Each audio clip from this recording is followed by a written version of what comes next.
Welcome back to the Football Fitness Federation podcast. This is episode 169, and I'm delighted to welcome back onto the podcast for a long time, far too long, Jordan Tyrer. How are we, Jordan? I'm good, mate. Yourself? Thanks for having me back. It does feel like a long time. You're right, yeah. Mate, I feel a bit embarrassed it's been that long, to be honest. December 2018. Now, a lot has happened. A lot has happened in that time as well, yeah. A lot has happened, and we've had a lot of conversations that should have probably been recorded as podcasts. And we'll have to bear that in mind going forward, because there's hopefully been a bit of value in some of those conversations as well. Yeah.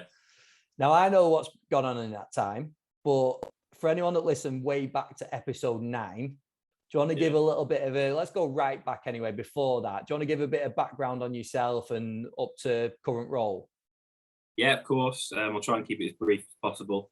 But I think similar to a lot of people in these kind of roles nowadays, we all started at uni, wanted to do sports science. I think when I realised it wasn't going to be a football career for me as a professional footballer or even a semi-professional footballer, it was like, what's next?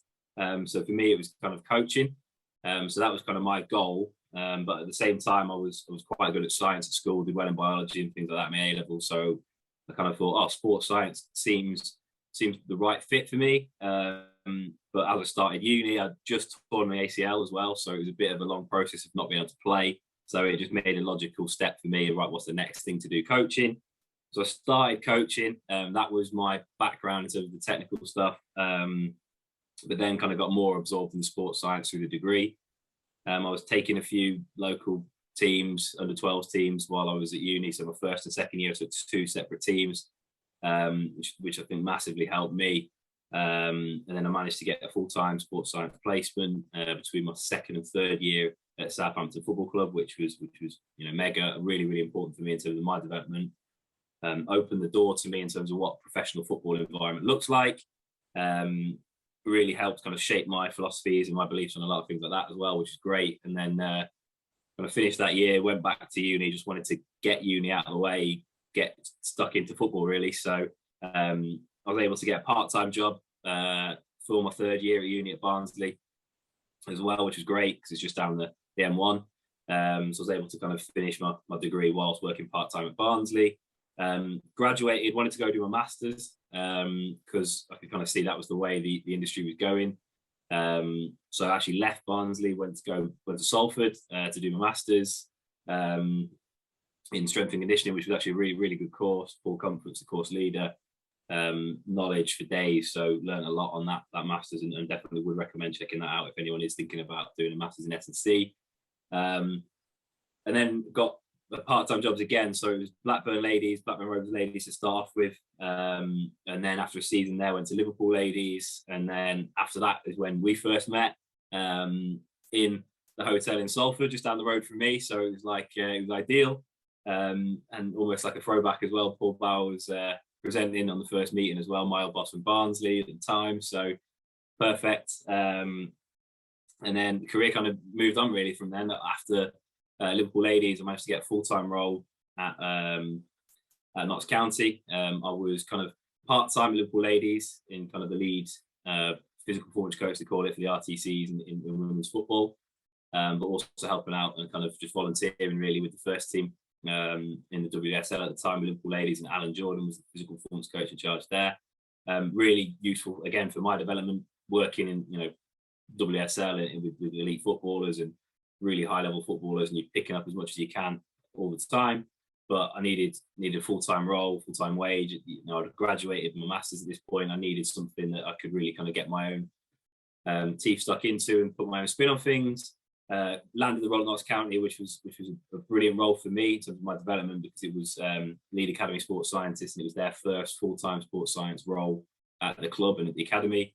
So it was blank canvas for me to just jump in and get stuck in. And then it was a couple of months into that when we recorded the first podcast. I've got to right some wrongs there, because I remember in the first podcast I was really excited and saying looking forward to a great season with Notts County, and unfortunately the nature of football happens and things went the other way.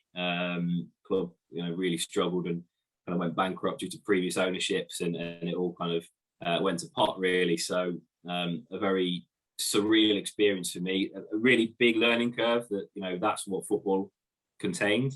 It was, one of those where you're thinking, here we go, like the career's really kicking off, a chance to get blank canvas and really put my own stamp on things. And the academy was seeing some great success in that season. I think we saw 5 lads sign pros. We sold Keon Atete to Spurs at the time. Was doing really well, I think, on loan at Northampton Town. And the academy was flying. It was just the first team was struggling, unfortunately, but it was behind the scenes. The club was running out of money and kind of falling apart, which was unbeknownst to a lot of us at the time. So lo and behold, just a few kind of months before the end of the season, the club went bankrupt. It got really ugly really fast. None of us staff players, no one was getting paid. So it was a case of, I need to try and save a career already. Quite short, was probably about 4 years into my career, if you want to call it, that whole step I've just gone through there. And I was thinking, I didn't expect to be coming across this, certainly in the academies. The whole club was under threat. So it was a case of, what can I do now to help me and put food on the table, actually, at that point. And fortunately, a brilliant role at Lincoln City came up. They were on kind of the opposite trajectory from Notts at the time, flying up the Football League, and a great journey they'd had through the Cowleys.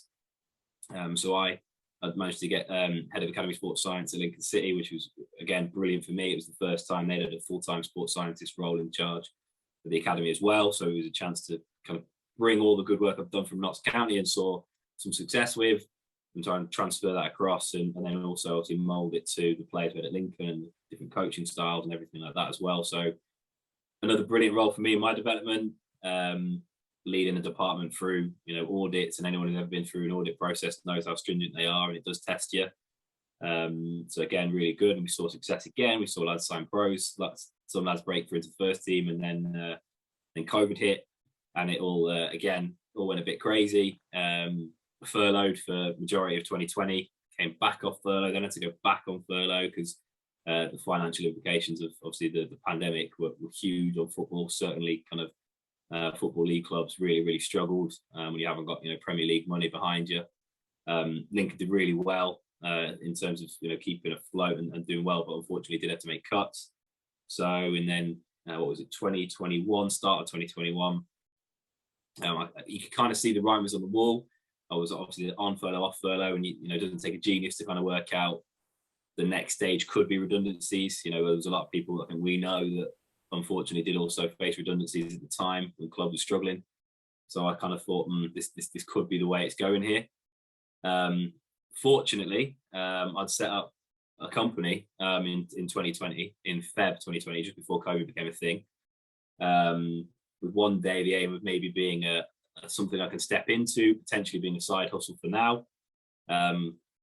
Little did I know that would end up being something that took a big major role in my life, when unfortunately the call came from Lincoln saying, we can't afford to keep you on. It's a shame because their ambition in terms of doing everything right, of having a full-time sports scientist in place for a cat-free academy that doesn't necessarily need that in terms of the EPPP guidelines. They wanted to do things right and do it properly. But then obviously the financial implications meant they had to try and make cuts. But credit to Lincoln, they were brilliant in terms of helping me out and being as good to me as they possibly could be. So I'm forever grateful for that. But whilst I could see that I was furloughed for a long time, I could see things could go that way in terms of redundancy. I was thinking, right, let's pour a bit of effort and a bit of love into the company, the physical performance coach. So I was getting the website sorted, the booking systems, the marketing, the advertising stuff, all that, as you well know, all the kind of nuts and bolts behind the scenes that need to go into self-employed and being a company and all that kind of stuff. So getting that all going, and then when redundancy did eventually roll around at the start of 2021, it was a case where I was actually able to kind of step into being self-employed, being independent and being private through the physical performance coach in a company that was kind of already ready to go. And it wasn't a case of, oh no, what do I do now? It was much more of a, oh, here we go, right, we go for it now. We go in private, we're going self-employed, we're doing it. So yeah, I was working from then, kind of started around April time, really took off around June, May, June time, and it was really successful, really good summer. And then actually was fully into that world and was really enjoying it and thinking this is, a good success. It was a nice way of life. work-life balance was really good. Financially was rewarding as well. But then an opportunity came up to join AFC Bournemouth in November, and I had to take the chance. So now that's where I am. Moved down south, took the jump, and here we are in present day at the start of 2022 at AFC Bournemouth. So moved around the country a bit, but finally settled right down the south coast. Mate, brilliant. A real good breakdown as well of all the sort of the path and career path that you've gone through so far. I mean, tackling a global pandemic and a club that are in financial difficulties are hopefully two of the hardest things you're going to face in your career. So. But I've got to say though, like we spoke a lot along the way, probably every sort of transition that you made in your career. And the thing that comes across when you face any sort of adversity is how level-headed you are and how rational you look at things. And I think that's just a bit of feedback from me, that when people do face things, because we're sort of saying it tongue-in-cheek, but that's real, isn't it? The podcast we did last time was a position where you thought maybe you could be there for years and you didn't know what was around the corner. We never do. So the fact that you dealt with things the way you have is credit to you, and I think that goes on, and that proves why you've ended up in the opportunities that you have, and we'll dive into it in a little bit, but also why the company did as well as it did and as it's doing. So let's go back a little bit, mate. So the decision to go private obviously came off the back of COVID, but when you're actually thinking about that, I mean, you didn't have to do it. There would have been other options to seek other work in football or even just other work in general, just to get by in that time. What were some of the thoughts that you had? What were the thought processes of setting up in that time? The worries, some of the positives, some of the negatives that went through your head? Because I'm trying to think about other people that are maybe thinking about that same decision. Yeah, good question. I think the main thing for me was it was kind of not forced, but it was all kind of pointing towards it anyway. When I first set up the company pre-COVID, literally just a month before COVID became a thing,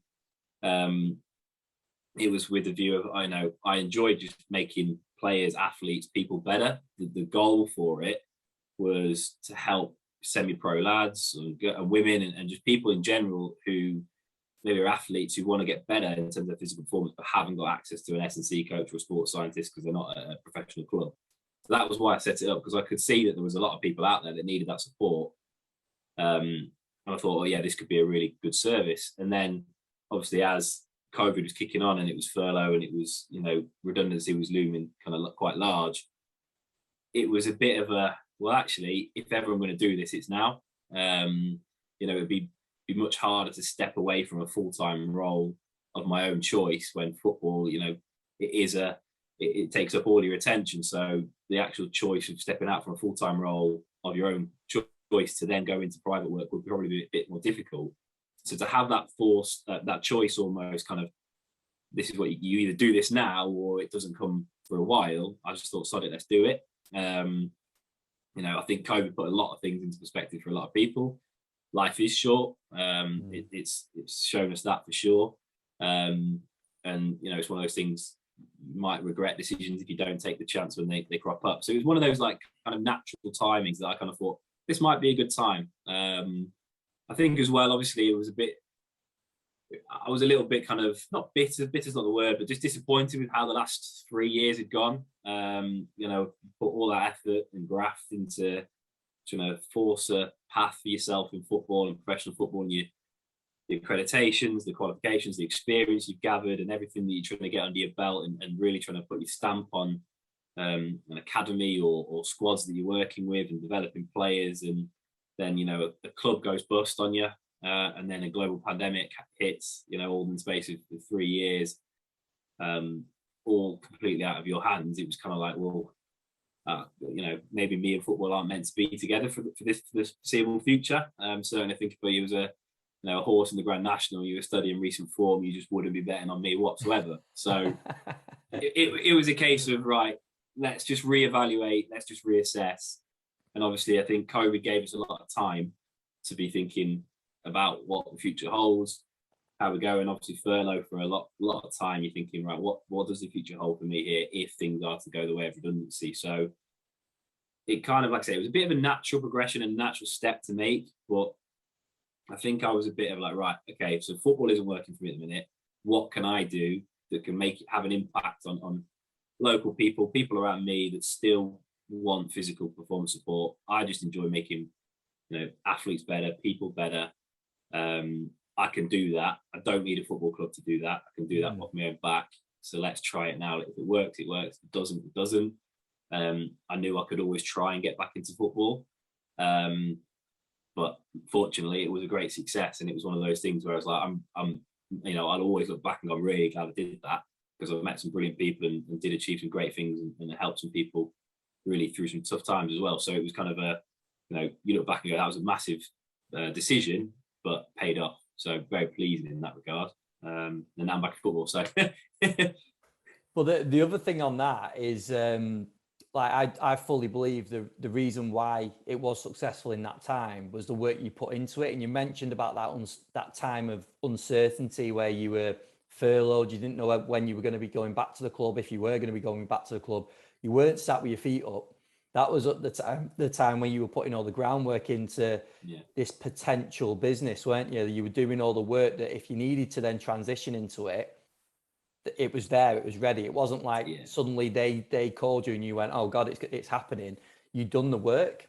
And I think that's a lesson for people listening, is that, yes, you do have to, you mentioned before that you had to make that decision and go, right, I'm going to put everything into it now.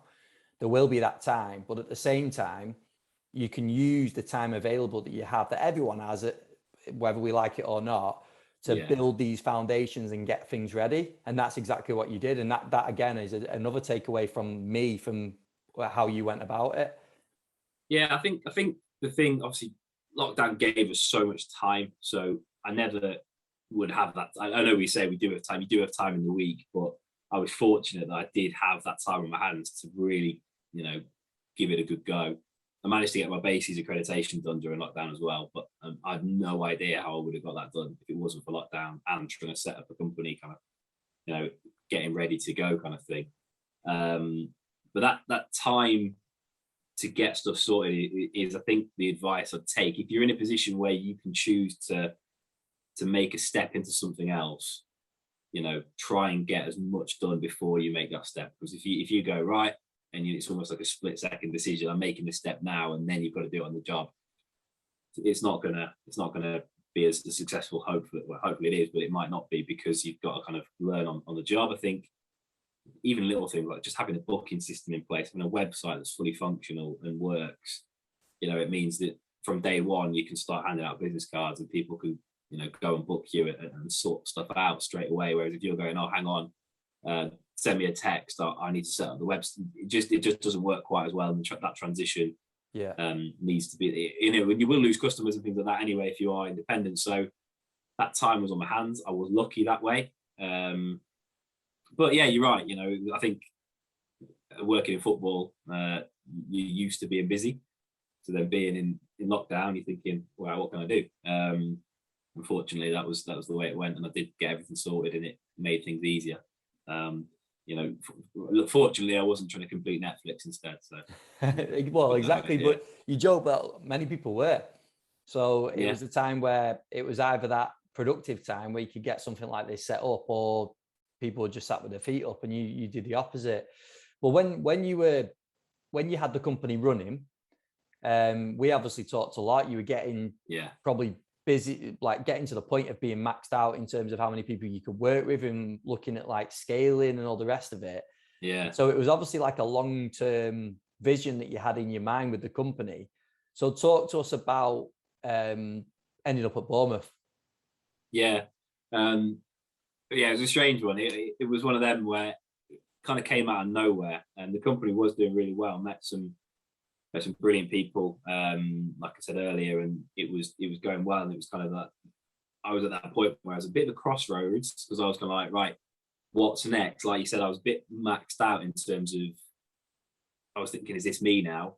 Full week, every week, clients. I was kind of at that point where it was like, well, do I hire somebody? I was then looking at the point where I'm like, well, I need a facility now, you know, and I was starting to kind of investigate that possibility. Can I get my own gym space? You know, I had a brilliant gym to work. I was fortunate that literally on my doorstep, a brand new gym opened up, and you know, they wanted me to work out of there, and we had a great relationship with them just outside Nottingham. It literally worked out perfectly. So that kind of, again, made the decision to make the step a bit easier. But I was kind of at that point where I was like, well, actually, I want my own facility that's specific to, you know, strength and conditioning and physical performance. And that'll be the next step. Having said all of that, I think, you know, you don't spend, you know, however many years it was since 2014 in the world of professional football and elite environments.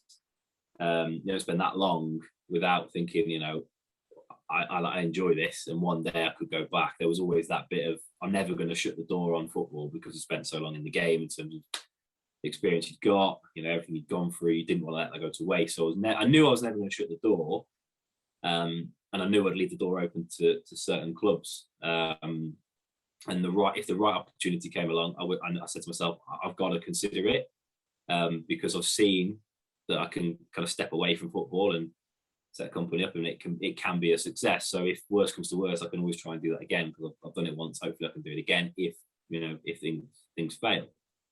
I think this is a strange link with Bournemouth, that in 2018, just before I got the Notts County job, I applied there and interviewed there. I got down to, I think it was the last 2 out of hundreds of applicants that they would have had. And I remember at the time I missed out. I think actually somebody who's still at the club now, and he was a previous intern there as well. So he went internal, which, you know, a lot of roles do. I only found that out a couple of months ago, actually, since I joined. So I was like, oh, no way. But the good thing is, it's better. Actually, I'm glad it happened out this way, because I've joined with 3 years more experience under my belt. I'm a far better practitioner than I was back then. I can, you know, fully admit that.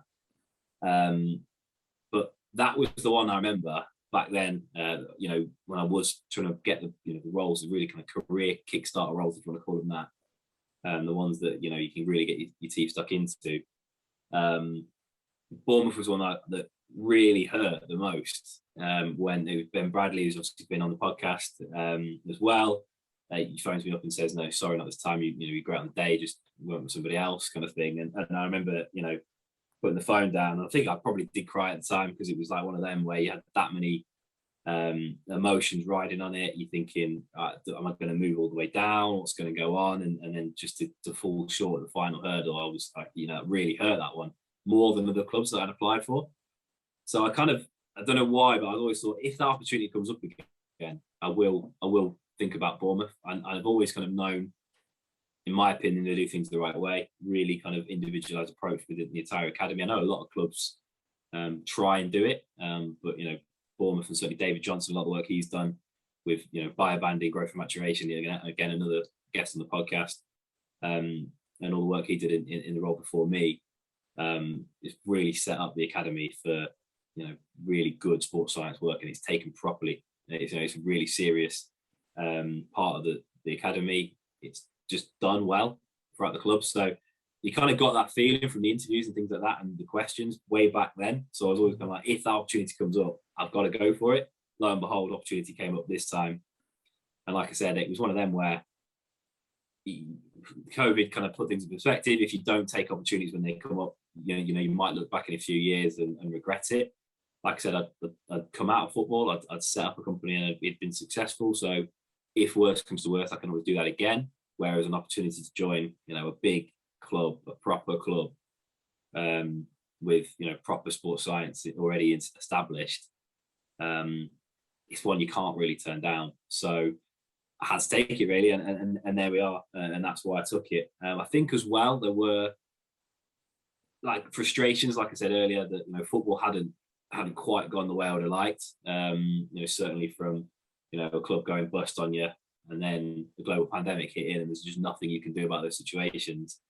It was almost a chance to kind of, for myself, just to right some wrongs, just for my own, you know, satisfaction, or my own kind of self-belief that I am good enough, I can do this. It's not me, you know, it wasn't my fault that these things happened.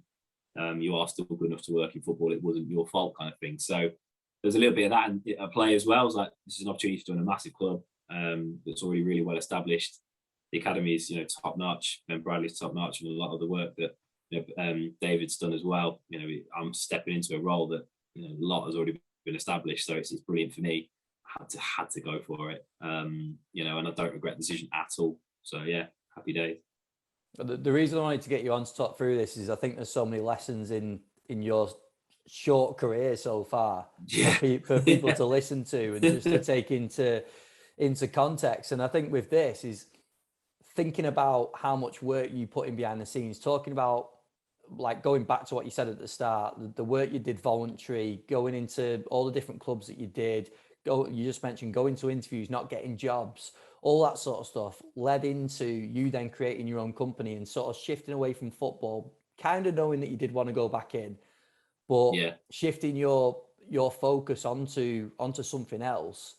But it just shows that all that work at the start, those relationships you created, the network that you built, the knowledge that you built as well, it comes to fruition. And it's funny sometimes, isn't it, how you take your focus off, like the next job, and then the job comes around. Yeah, it's weird. Like you say, it's one of them where I didn't expect to come back into football so quick. I thought I'm gonna have a couple of years out, and if the right opportunity comes along, it will. Like I say, it's just weird something. Maybe I sound a bit wishy-washy, believing in fate or whatever it is, but it was one of them things where you kind of like, okay, well, the stars kind of aligned a little bit in terms of stepping into the company. Like I said, a brand new gym, literally brand new facility opens up on your doorstep. Pretty much the same time you're made redundant. You're like, well, okay, I've just set up a company. This is ideal. A club which you really got close to and really poured your heart and soul into working way back when. An opportunity comes up to join them. You're like, well, okay, yeah, you've got to. So sometimes it is a bit of, like you say, kind of plant the seeds, and later on, hopefully, it does come to fruition a little bit. And the actual brilliant thing is, like you say, on networking, we've had long conversations on how important it is, and that's why the network meetings are so good, and that's why I've been to so many. But I remember I reached out to Ben Bradley way back, way before I interviewed in 2018, just messaging him. I think they were running an MRes or a master's placement opportunity or something along those lines.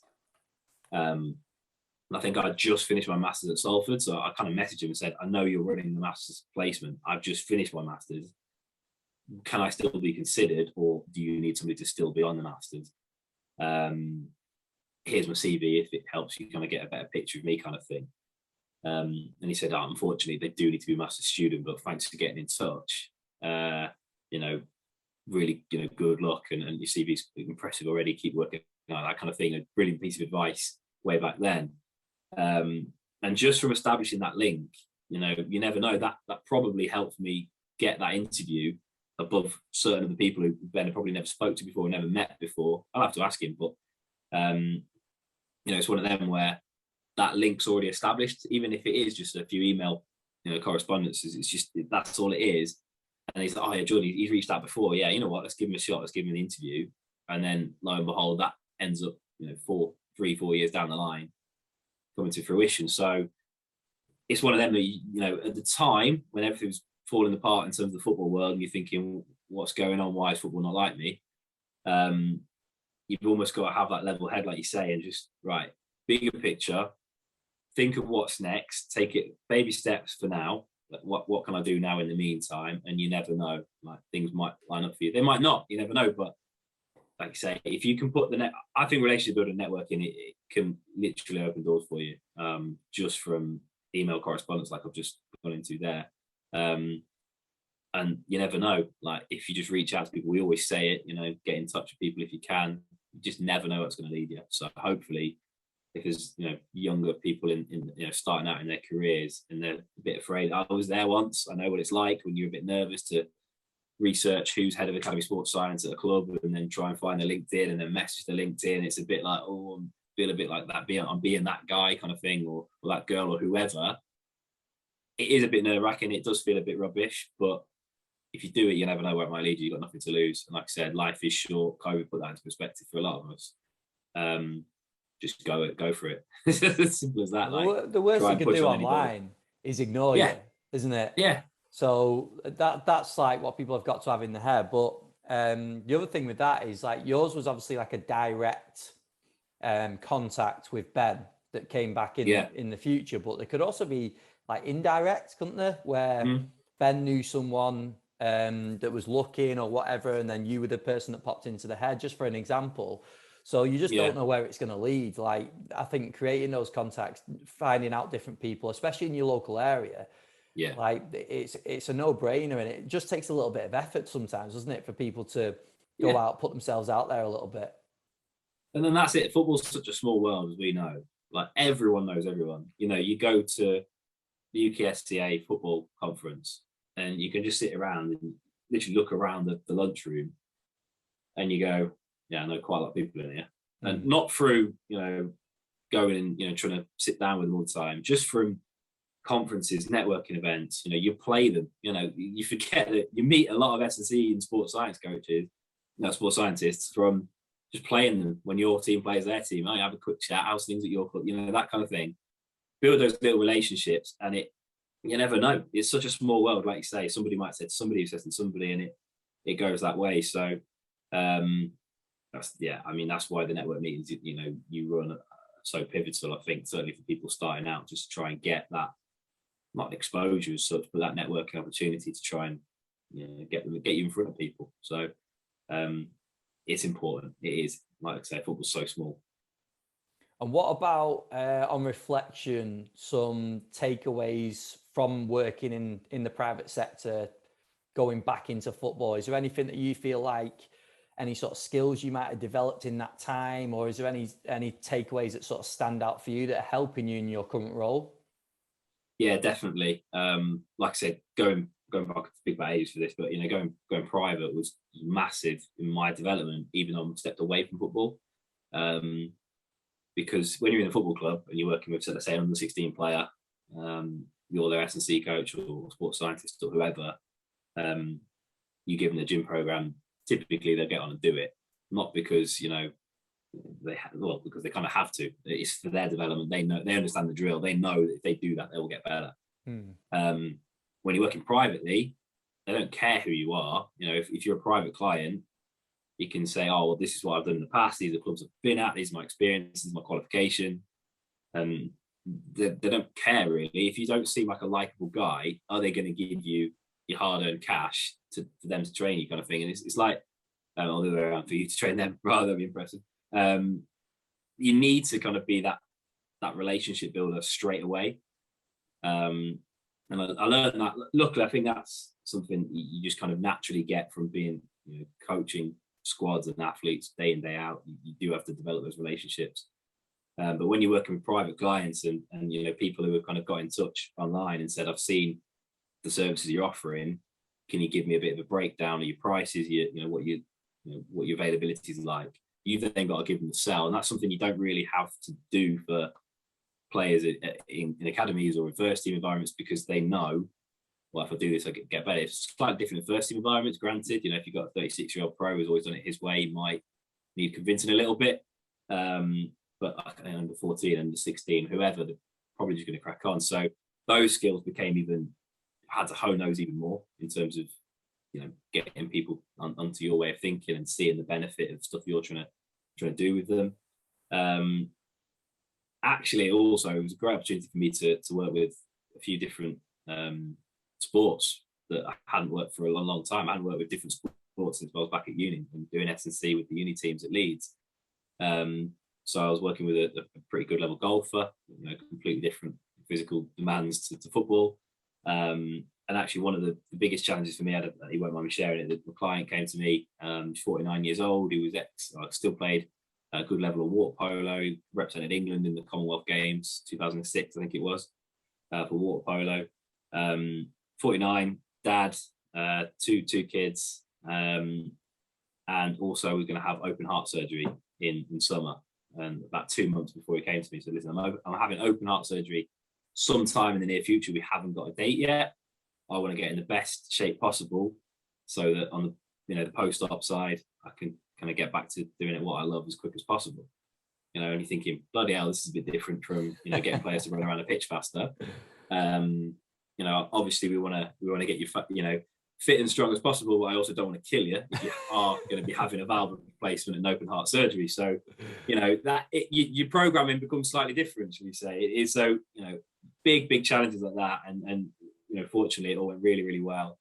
So well actually that he had his tests and things again, and the consultants were looking at him. They actually pushed his op date back because he'd got in such better shape. They said actually probably not that priority anymore, which he was a bit annoyed about. So but eventually he got his op, and he was, you know, fit as a fiddle straight after, pretty much, and he was around walking around the wards, annoying all the nurses pretty much straight away. So that was great. But you know, it's a funny story, and it's a great, you know, look at the work we did, and he was brilliant and everything. But more than that, it was the relationship. Like, he's a friend for life. A lot of the people that, you know, I trained his wife, his neighbours. Like, I know that family quite well now, because it was a massive emotional time for them, as you can imagine.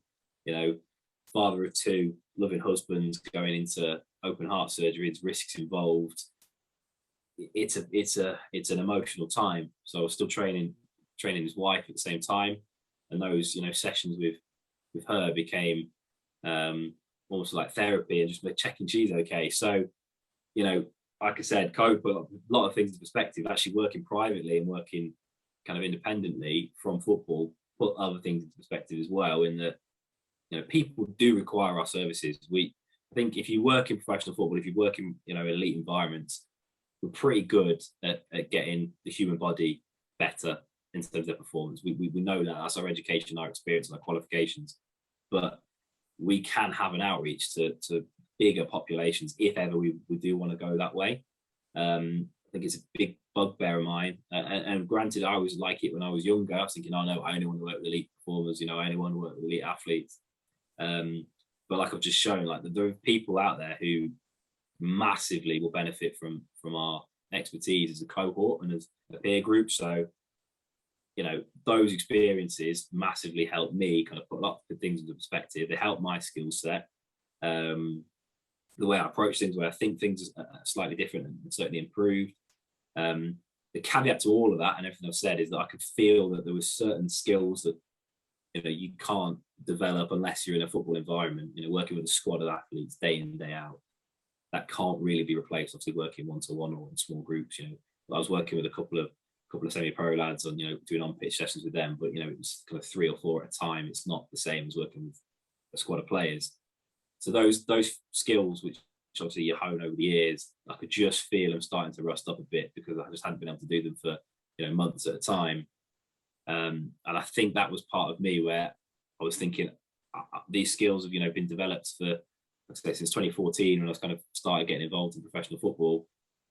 I can't let these go to waste. I don't want these to go to waste because it's such a demanding environment and it does require a lot from you. So if you've got used to performing at those levels and making sure that you're on it day in, day out for, you know, squads of athletes, if that level drops off, it's going to be tough to get back. So there was always, that's why that kind of door was always kept open for football, thinking I don't want to let those skills go to waste. So I don't regret stepping away from football for those good best part of a year at all, because like I say, it taught me loads, and I'm a better practitioner for it 100%. And I would advise people, you know, if people are thinking of stepping away from football or professional sport, if they're in a bit of a rut and they're struggling a little bit, have a little think of what, you know, what else is out there, because there are opportunities out there. Like I said, there are people out there who do require our services. And you'll probably find you'll become a better practitioner for it if you do want to come back into an elite environment. So, yeah, it's one of them where I'd definitely give it a go. But obviously, I'd say to people, give it a go. But it was a success for me, and I do feel like I've benefited massively from it now that I'm working back with players. Now that I know that, you know, all my squads I'm going to have open heart surgery in a few weeks, it makes, you can kind of breathe a bit easier. So yeah, it's one of them really. Brilliant. And I wanted to bring it back to sort of present day. So, and talk about the approach, because obviously anyone that's heard David Johnson speak will know the sort of quality of practitioner that was in that role before you. So it's not like previous roles that you've been into where you've been in and there's been a clean slate. There's been a program and a good program in place before that you got into the role. But what's been your approach going into the club? Like, what are some of the initial sort of changes that you might have made, or what's the approach you've taken?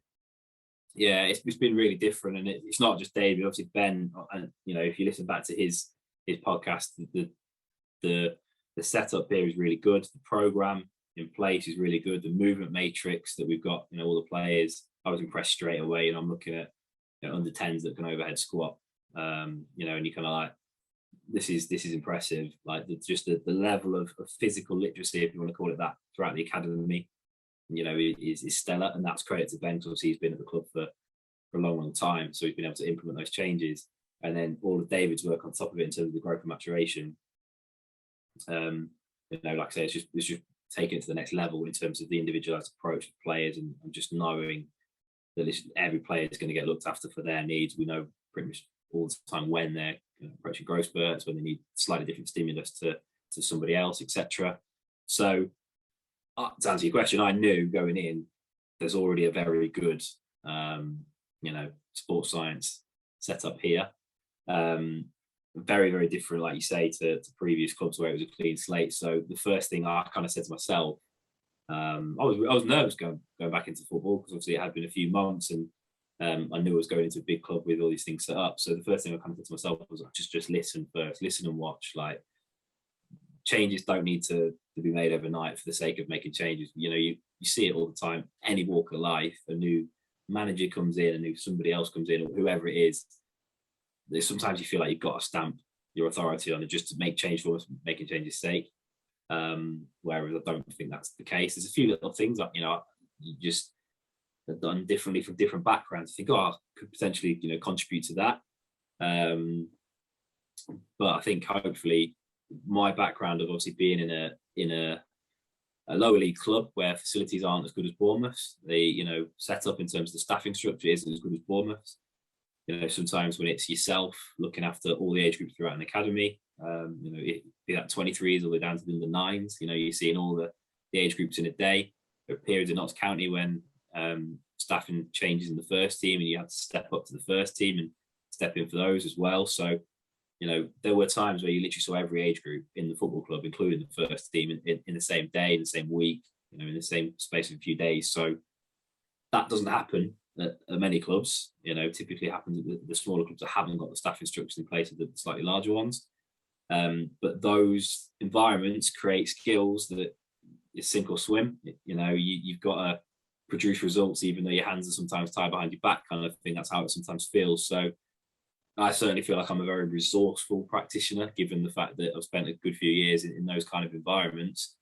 And any little challenge, you can kind of deal with it. Even if some people might look at that, if they've not spent that time in that environment, they might think, this is a big problem. Well, actually, it's not that big a problem to somebody coming from a slightly different background. And that's just how life works. Everyone looks at a situation differently. So I think we've got a great setup, and hopefully I can contribute towards it. I think I can. There's lots that I think as a club will achieve going forward. This, like I said, the sports science setup there already is phenomenal. So David set up all the growth and maturation work for me. Obviously, he was at the presentation as well, late in Orient, so I had a good catch up and a good chat with him. I had to have a few subsequent Teams calls and Zoom calls to try and work out some of his spreadsheets, just so I could find out where the VLOOKUPs were and all the data sheets and where the data was coming from. But we got there in the end. So thanks to David for that one. But it's one of those where, first and foremost, I just needed to listen and see what's in place. And it was slightly different for me because, like you say, when you go in at a clean slate, it's like hit the ground running. We need to get these things in place, the priorities in terms of like a movement matrix. The 18s need a periodized program straight away if they've never had it before. You need to look at what the foundation phase is doing, the YDP phase. You need to look at like an age group structure in terms of their physical literacy and their physical prep. Like, what are they doing? In evening training, if they're doing day release, what are they doing? So there are certain things you've got to install straight away when you go into a club as a clean slate. Obviously, they're already well installed and thriving at Bournemouth. So you go in and you go, right, I don't need to try and bish bash bosh. All right, this is what I think we need to do. You can just listen and watch. So it was actually I said to Ben before Christmas, I was saying, please tell me, if you feel like I'm stepping on people's toes, I'm trying to be as conservative as possible, and I'm just trying to find out when's good to try and implement something or try and bring something in. Just have that skill to appreciate that's really good, that doesn't need changing, which is hey, that's a good thing. If you go into a club and you can look at what's already in place and go, that doesn't need changing, that makes your life easier, but also means that the sports science provision is probably pretty bang on already. So it's just a case of trying to add to what's already there now, rather than trying to start from the ground up and build up. On that though, Jordan, I think that comes, and this probably ties in with the whole thing you're saying about the club, that comes from being in an environment where you've got that backing and you've got that trust, isn't it? Because you don't have to go in and you don't have to sort of prove yourself. Like, obviously you have to prove yourself in your job, but what I mean is you don't have to go in and, like you say, gung-ho and make load of changes. You're going in, removing emotion, removing ego out the situation a little bit more, looking at it a bit more rationally. And that allows you to then say, doesn't it, that's good. Like, let's carry on with that. I think I can still impact, but I'm not going to touch that. I'm going to focus a bit more on this. Yeah, and I think that's difficult at times, because football is, let's face it, there's egos flying around in football, left, right, centre. But that, like you say, it's the trust. And what helps massively, if you listen back to Ben's podcast, which I happened to do a few weeks ago, actually, just doing a lot of driving over Christmas time. You listen to podcasts, don't you? So I thought, I haven't listened to Ben's for a while. Let's listen to it. It's now seen as I'm now, he's now my line manager, might as well. And he's talking about integration of the coaches and the coaching staff, and that's a massive part of it. In certain environments and certain clubs, sometimes sports scientists can feel like they're banging against a brick wall. Sometimes, you're trying to get coaches to just listen and implement just basic changes in terms of sports science. At Bournemouth, we're really fortunate that the coaches are very receptive to a lot of it already. We can have really kind of in-depth sports science, bracketed sports science conversations with the coaches. We can be part of planning the sessions. We can be literally talking about physical outcomes of the day and what we're trying to achieve in terms of numbers, loading patterns, etc. throughout the week. So that integration that Ben really spoke about and really kind of hit home is already there. So that trust is already there. So, sometimes when you go in to my previous roles, when I went in and, it was the first time they'd had a full-time sports scientist in place, it's almost, you might not have been the case, but you almost think the pressure's on your shoulders to kind of go, these people are now looking at me going, well, go on then, off you go. Like, we've not had one of you before. What can you do, kind of thing. And so there is that pressure. You've almost got to implement change for implementing change's sake, almost, because people are expecting it. Whereas, like you say, if you can go in and go, well, actually, there's already really good things here, I'm just going to take a step back and just kind of get to grips with what's already in place, and just take, like you say, take ego out of it, which, hey, that's difficult. That is something that we all have to try and do at times. And, it's not the easiest thing. I will admit that. Occasionally mine gets the better of me. That's just human nature, unfortunately. But it's one of those things where you just got to be rational thinking. And I think, going back to your previous questions in terms of, redundancies looming large, what can I do next in life? Like, career kind of might be taking a big, halt for a second in football. What's coming next? You've got to think rationally, because if you think unrationally, or irrationally rather, and you kind of start panicking, you start making rash decisions, it's not going to be good. So that certainly helped me with that, and probably so where I've gone into this role now, and I'm almost trying not to make changes, because it's kind of like, well, I don't want to undo any good work that's already here. And that does take a skill, like I said, to take your ego away, take your arrogance away, and think, well, actually, let's just assess the situation and go from there. So, hey, anyone going into that environment, it is a challenge, because we all do want to feel valued, we all do want to prove ourselves, we all do feel the pressure. But sometimes, by not making, loads of noise and loads of impact, you can actually have a better impact than doing it the way around. So hopefully that's the way it's going. Yeah, definitely. It's all going the way. Yeah. No, that's brilliant, mate. Awesome. Let's just finish up with some of the questions the quick fire questions that we finish each podcast with. So we didn't do this way back on episode 9. So these will be new for you. 160 episodes later, yeah. That's it. So first of all, who are some of the biggest influences on your career so far? Just to pick out a few names. Oh, it's a massive one then. I think, I mean, like I touched on earlier, I'm always going to be thankful to Alex Gross at Southampton. He gave me the placement opportunity there, which kind of kickstarted everything. And he was also my reviewer for my basis accreditation and got that all done in a busy Christmas period.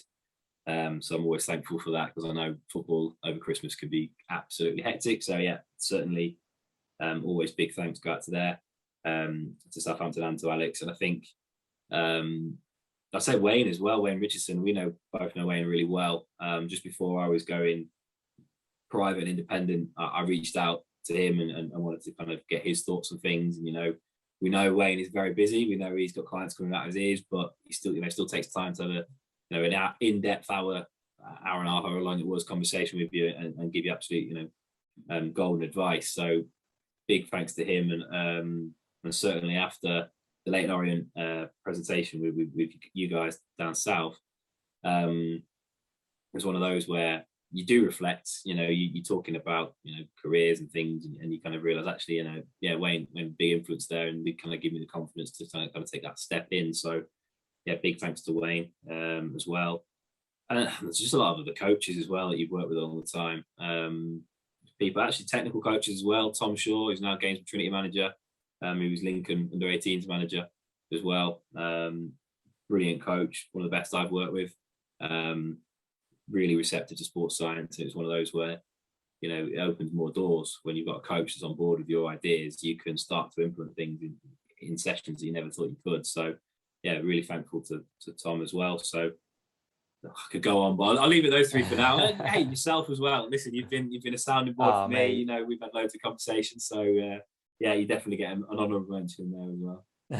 No, I appreciate that. What would you say your biggest strength is as a practitioner?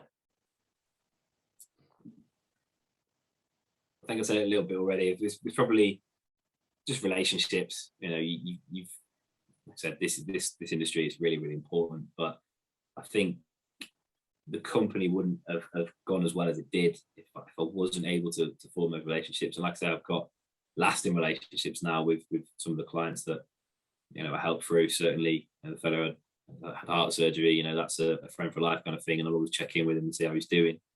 And that just comes from relationships building. You've got, again, remove ego from it.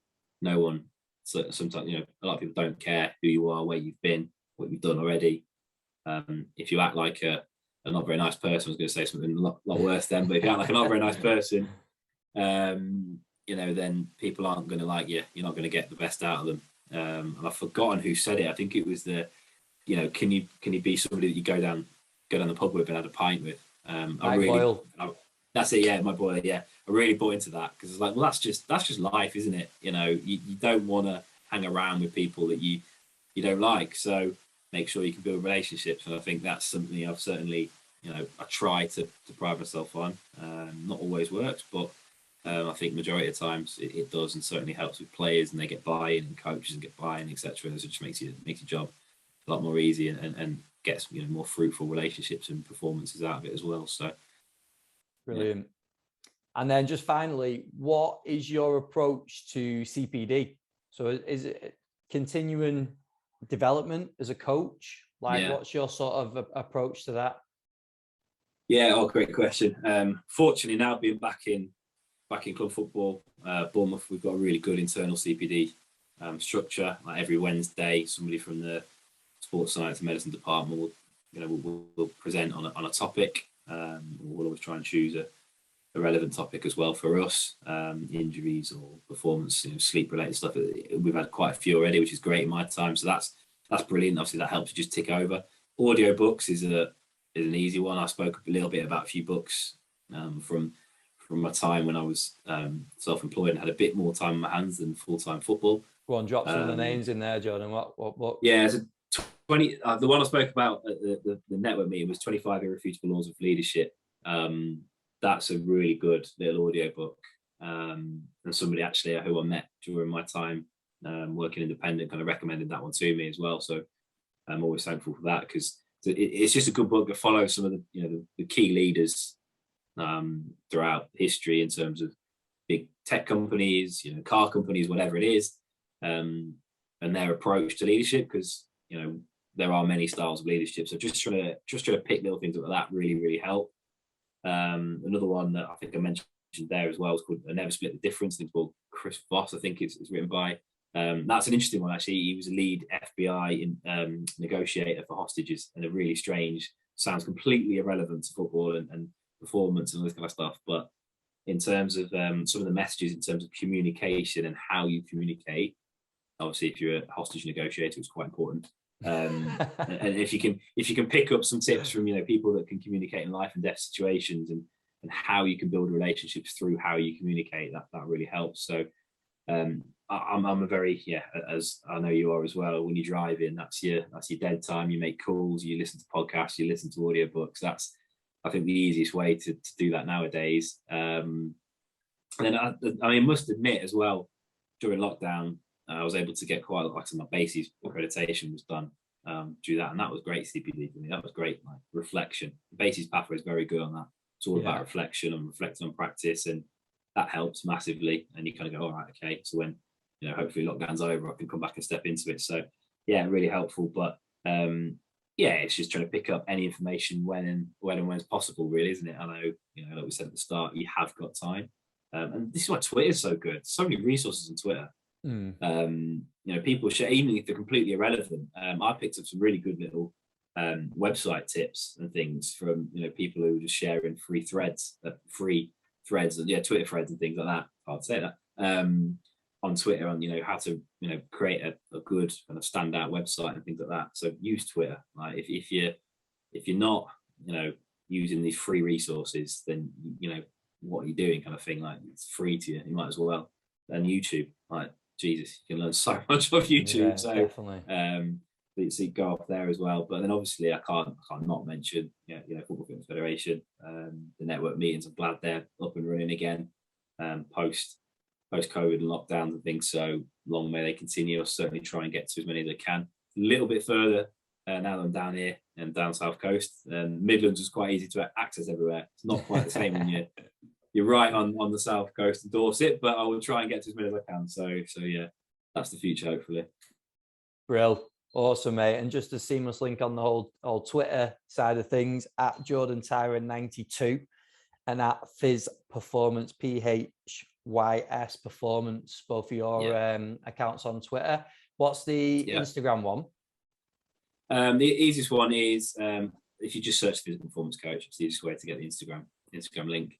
So on there, I haven't been very active on there, admittedly, recently, obviously since joining Bournemouth. So you won't probably find much recent content on there, but there is a little bit. But if you want to reach out, Twitter's the best place. At Jordan Tyrer 92. That's the one I'm always checking things on and laughing at things and making sure to like things like that. So at Jordan Tyrer 92. That's the easiest one. Perfect, mate. Well, thanks a lot for coming back on. It's not going to be another 100 and however many episodes until the next one. I can guarantee that. Let's say it's going to be before episode 200, without doubt. We'll get the hat trick in there. Nice. Well, hopefully I've not moved. Like, this is I'm sick and tired of moving around the country now, so I want to stay down here for as long as possible. So yeah. No, it'd be good to catch up and just see what's been put into place as well. So let's definitely pencil something in for that third one. Yeah. Sounds good. Sounds good to me. Awesome, mate. Jordan, thanks a lot. And it's great to see you doing so well down there, mate. Top man. Yeah, much appreciated. Speak to you soon. Cheers, Jordan.